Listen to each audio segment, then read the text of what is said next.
Today is Thursday, December 11th, and the Huskies are on the verge of conference play.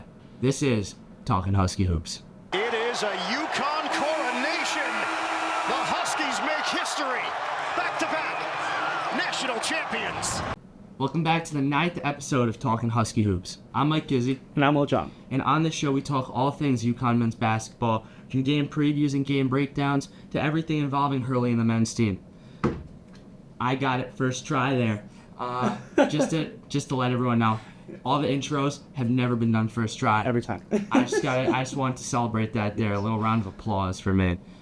I'm expecting everybody at home who's watching this to be classic. Yeah, Will, how are we feeling today? I'm not even going to say how we're feeling today. I said in the last episode, we're pre-recording this episode, so we're probably feeling the exact same.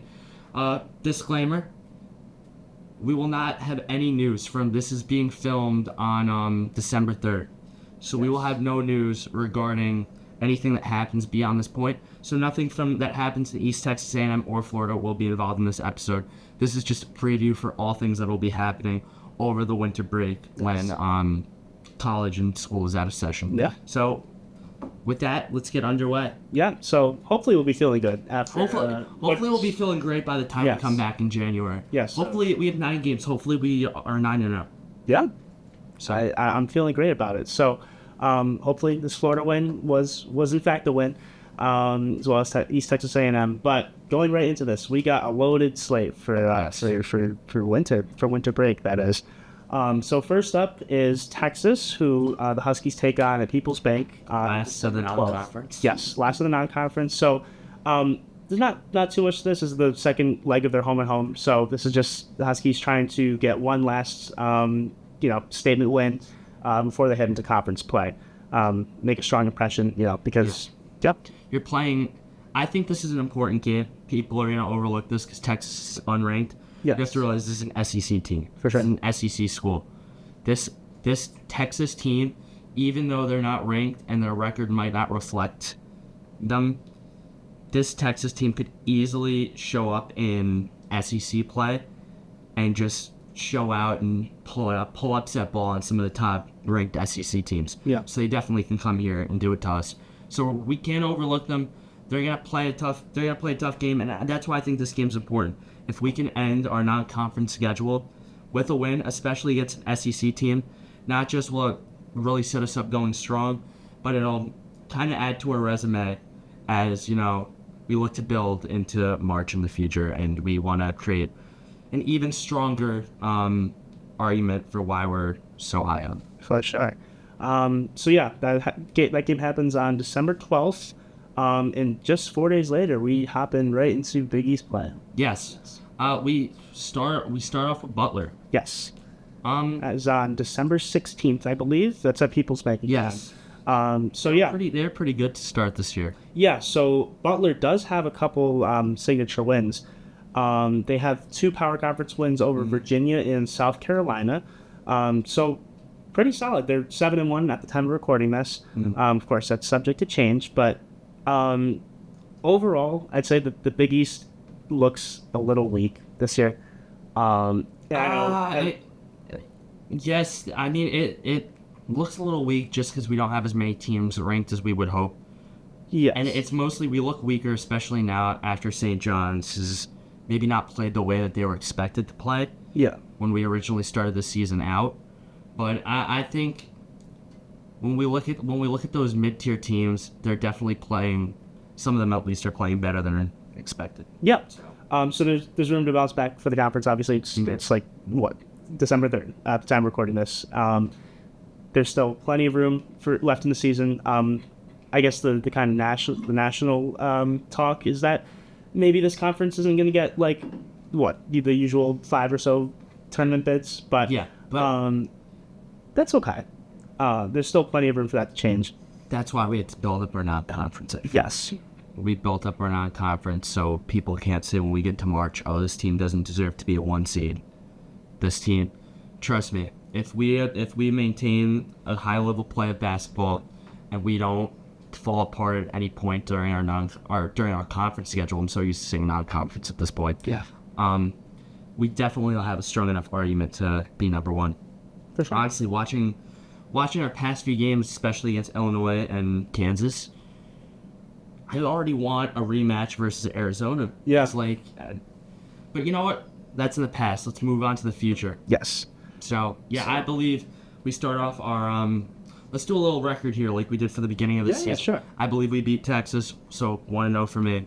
And I believe we beat Butler, so 2-0. Sure. So next up, after Butler game, we go away to DePaul. 3-0. Play Xavier on New Year's Eve? Yeah. We played them on New Year's Eve. Wow. Yes. They haven't played bad so far, correct?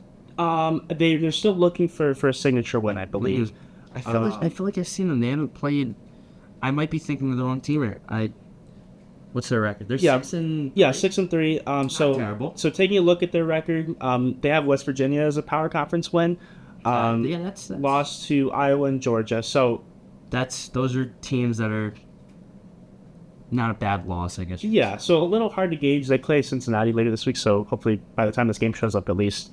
They also play Creighton and Georgetown before they face us. So we should have a general gauge of how they're feeling. It's still their coach, Richard Pitino's first year, so we're still getting used to things. I'm expecting him to become a big recruit guy and big. Yes. He'll be able to pull in recruits. He'll be a good he'll be good at bringing in guys recruiting wise and transfer wise, especially as we've seen his father do. Yeah, but New Year's Eve, that should be a good way to Yeah, you know what? And the women play that day as well. Yes. So you got some UConn basketball on New Year's Eve to look forward to before the ball drops. If Sure.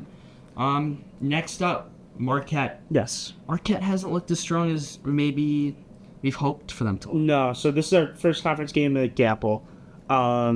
Marquette, overall at least, I've been trying to read up on them a little bit. They look pretty shaky so far. Yeah. At least the way that Shaka Smart has built this team, I don't think they have any transfers. Or at least their last significant transfer was Tyler Kolek. Was that 2 or 3 years ago? It's probably well for the Nets, I guess. Yeah, so it's a little rough for Marquette. Again, it's kind of hard to gauge because now we're looking perspective. Yeah. First game at Gamble for conference play. Hopefully this should be a nice one we can get. I believe at this point we'll still be undefeated. Yes. Yeah. And all. Yeah. But you know what now? We got Providence. Yes. Away at Providence. Yes.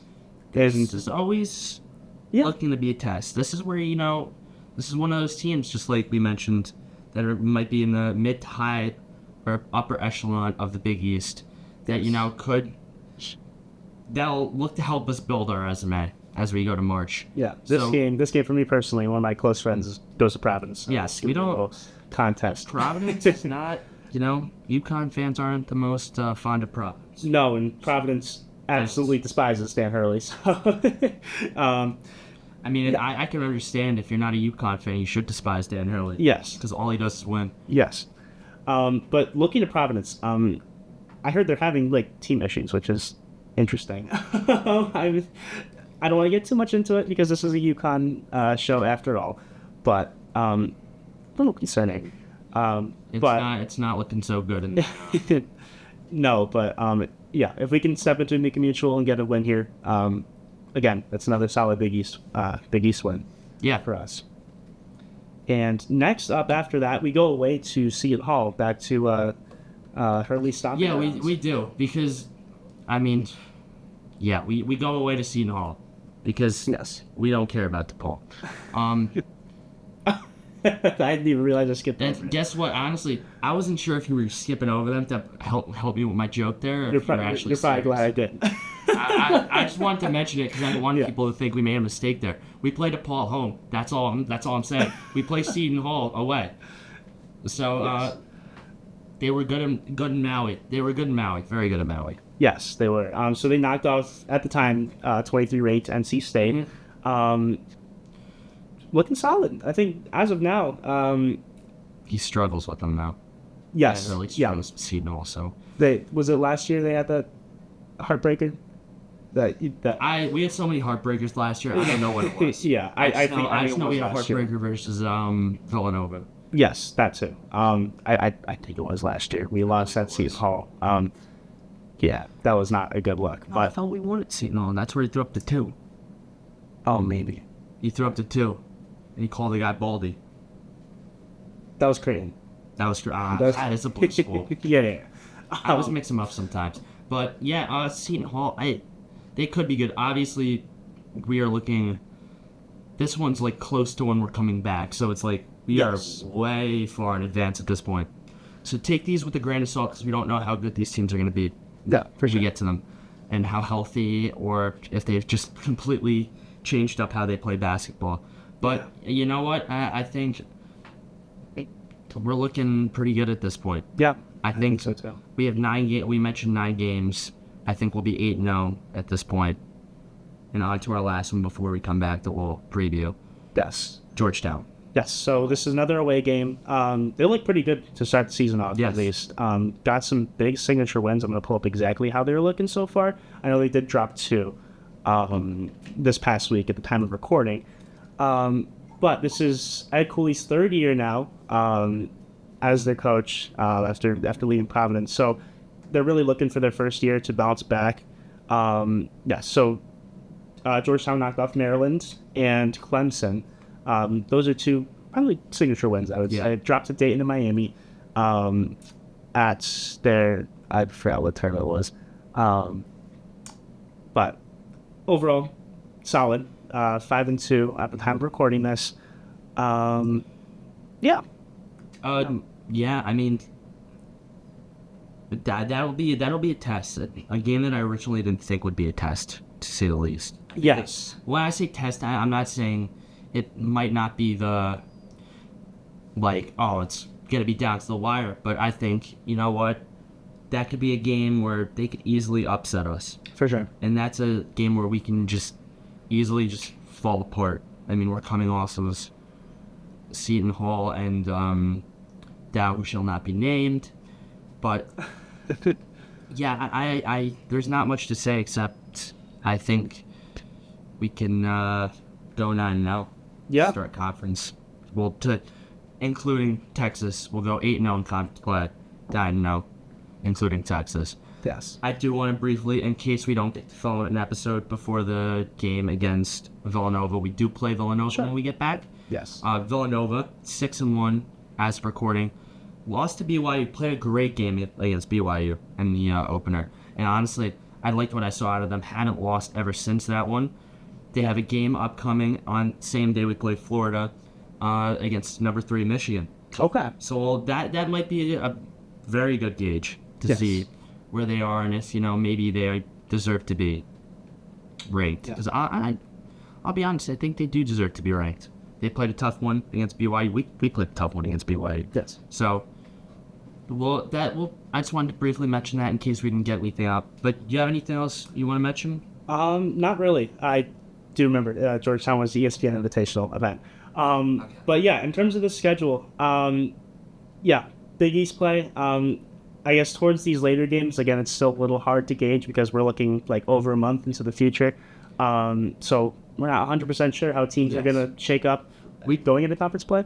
We just wanted to film this episode and give a little bit of what we're thinking, how we're feeling, so we're not just leaving to break and then coming back and then just basically skipping over a month, maybe 6 weeks worth of basketball. We mentioned it, so right when we get back, we can just briefly touch on it. We don't have to go in depth in all 9 of these games. But, with that, thank you for watching this episode of Talkin Husky Hoops. We'll be back after the holidays. Happy holidays. Yeah. Merry Christmas. Happy Hanukkah. Happy New Year. Whatever you celebrate. Yes. Enjoy it. Spend time with family. Spend time with people you love. And watch some Husky basketball. Husky basketball. Watch any basketball. Watch NBA if you want to. Yeah. But that's it, though, for now. I'm Mike Gizzi. And I'm Will Jeong, UCTV Sports. Go Huskies.